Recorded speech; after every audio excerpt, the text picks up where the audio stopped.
Assalamualaikum warahmatullahi wabarakatuh. Waalaikumsalam warahmatullahi wabarakatuh.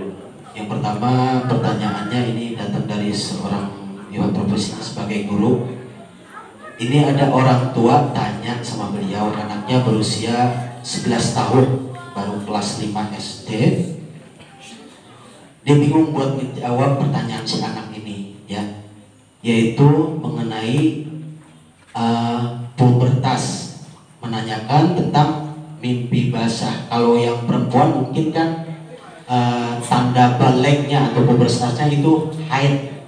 Nah, sedangkan anak laki-laki itu bertandakan dengan mimpi basah. Nah, ketika si anak tersebut menanyakan perihal tersebut, nah ibunya bingung untuk menjelaskan.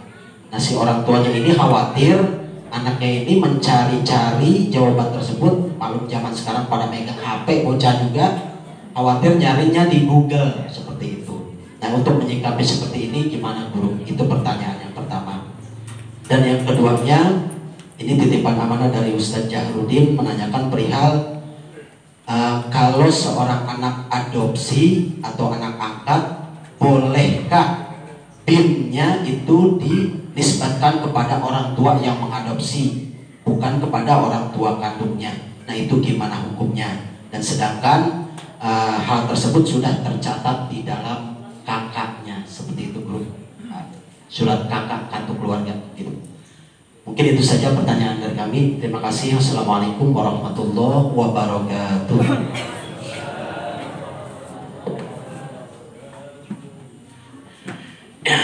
Di Quran surat keempat, juz keempat ayat ke-9, ya, Ustaz Majah, untuk titipan pertanyaan dari seorang ibu guru. Saya ulangi, surat keempat, surat An-Nisa, juz keempat ayat ke-9. Makanya Allah mewanti-wanti banget kepada para orang tua yang udah punya anak, wal yakhshalladzina law taraku min khalfihim dzurriyyatan di'afa khafu 'alaihim falyattaqullah wal yaqulu qawlan sadida. Hai para orang tua, hendaknya mewanti-wanti, law taraku, sekiranya meninggalkan, min khalfihim, di belakang mereka, dzurriyyatan di'afa, anak cucu yang lemah. Lemah jelas imannya, lemah SDM-nya. Hendaknya kita sebagai orang tua punya ada khawatir, ya Allah, ntar anak saya kalau nggak bisa ngaji bagaimana ini?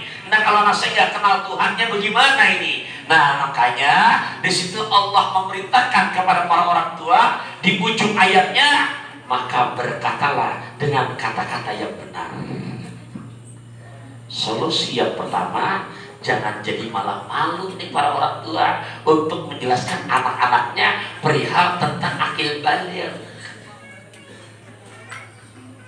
terutama buat ibu. Makanya orang bijak mengatakan al-ummahat tarbiyatul ula lil aulad. Para ibu madrasah yang pertama buat anak-anaknya. Jadi kalau perlu jangan pas udah usia 11 tahun. Bahkan kalau kita sering ikutin kajian parenting, itu kewajiban orang tua dari mulai bocah masih usia 6-7 tahun udah harus dikasih tahu. Apa yang mesti dikasih tahu pada mereka? Anggota organ tubuh mereka. Nah, kamu ini perempuan ya nak, masih usia SD tuh, maksudnya usia baru kelas 1 SD. Mana?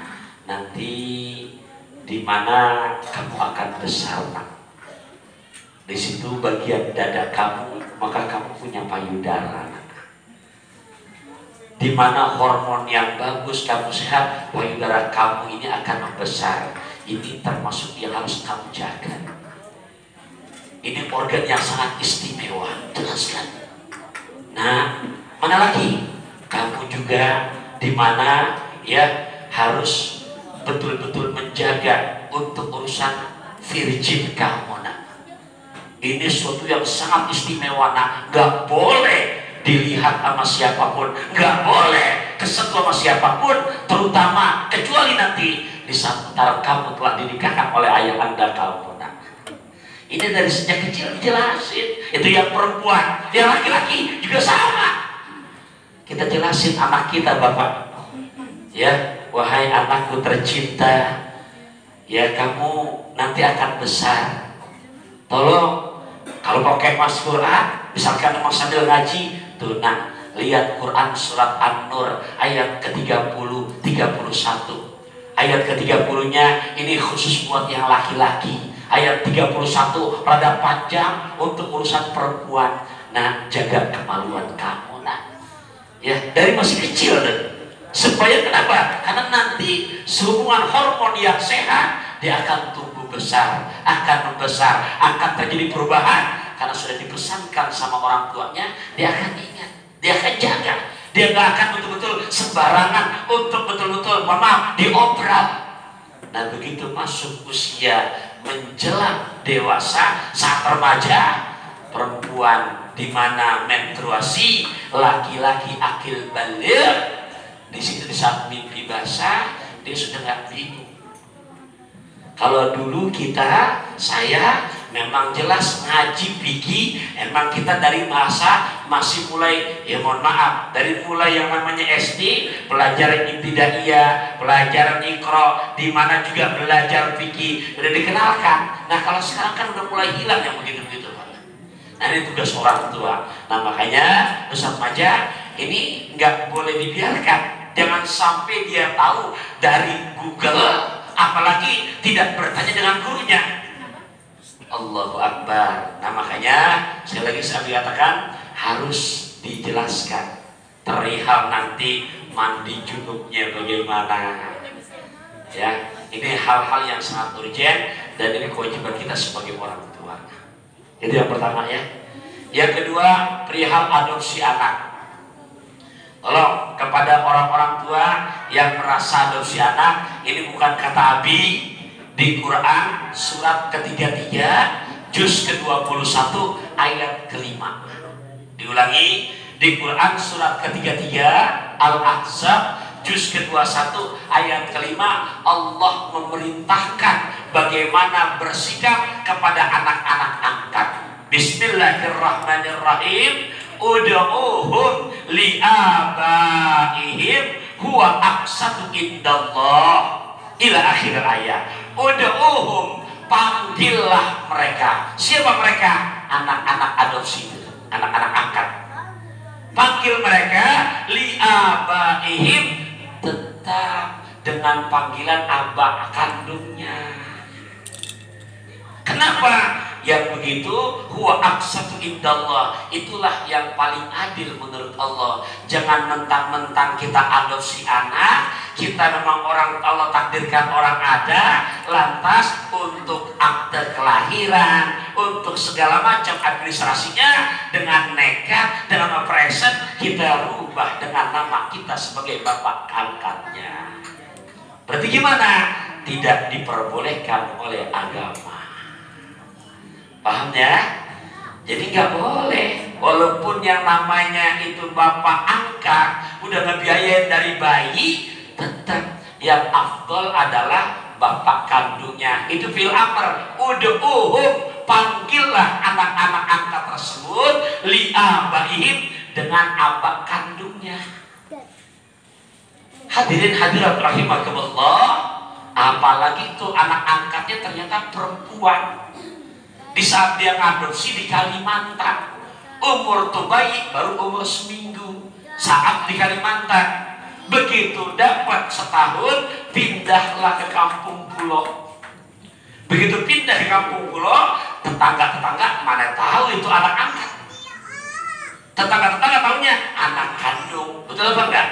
Akhirnya begitu diurus untuk data identitas, akte dan yang lainnya, datang ke RW ngurusin, akhirnya kita mohon maaf mengadakan manipulasi. RW mah nggak tahu, RT mah nggak tahu, ini siapa Pak? Namanya si Fulana, bintinya ya binti saya dong, padahal boleh adopsi.